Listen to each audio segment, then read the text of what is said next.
First, you need to coat the mould with at least 8 coats of a good quality Canova-based wax. Apply in small circular motions, then leave to dry for a few minutes before buffing off with a clean cotton cloth. It's best to use 2 cloths, one to take the main wax off and the other to polish any remainder off the mould surface. You must make sure you wax your mould correctly and follow the guidelines on packaging. Any deviation from this could cause your part to adhere to the plug surface. Apply a layer of tooling gel coat at room temperature and with 2% catalyst added to the gel coat. This layer should ideally be 0.6 mm thick.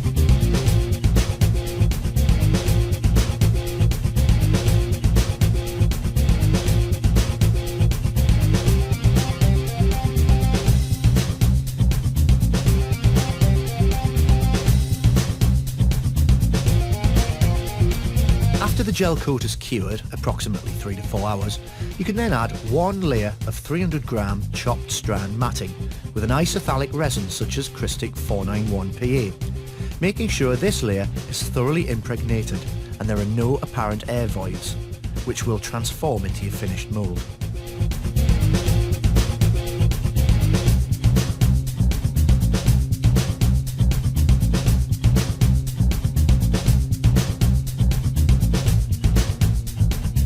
Use basic laminating tools, such as a paddle and also a radius roller to get into the small and awkward areas such as corners.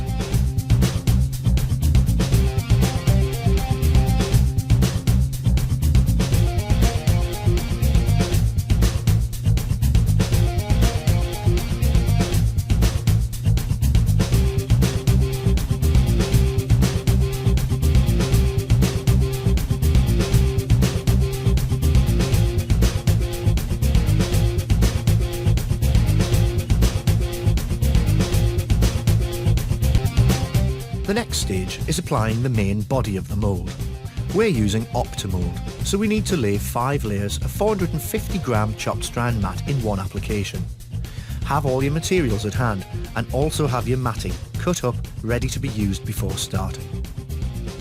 Add 2% catalyst to the resin, i.e. 20 ml of catalyst per 1 kilogram of resin. You should use a 3 to 1 resin to glass ratio. So, for every 1 kilogram of matting, you need 3 kilograms of resin.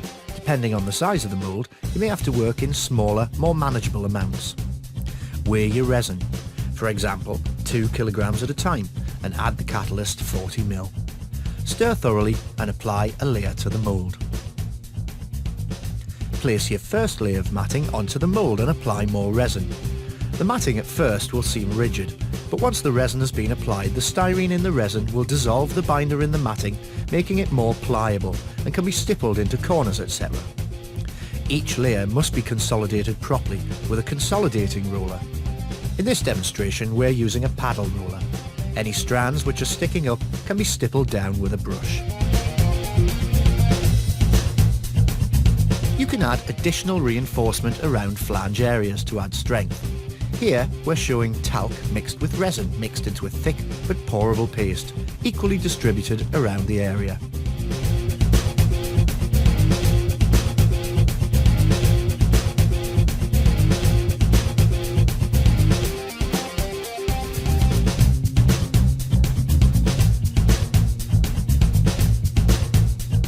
"18mm boards are then placed into position and pressed down firmly.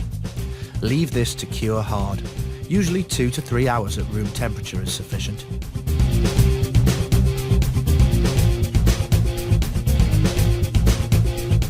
Layers of chopped strand matting are then cut and laminated over flange and up onto the body of the mould.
When cured, rub off any sharp nibs with sandpaper and leave the mould to cure overnight.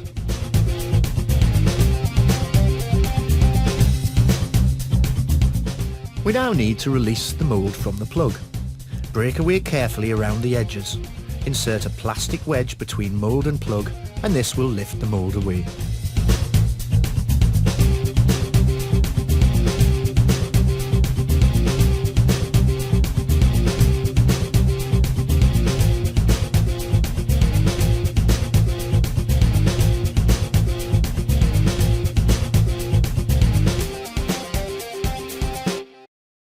Trim the edges of the mould, i.e. fiberglass that has exceeded the plug, and rub the sharp edges for handling purposes. Carefully look for any defects. These can be rubbed with 1200 grit wet and dry paper and polished with a polishing compound such as Fariclar, Rapid and Fine Cut. The mould is now ready to be treated with wax release agent. A good quality Canova based wax is used in this demonstration.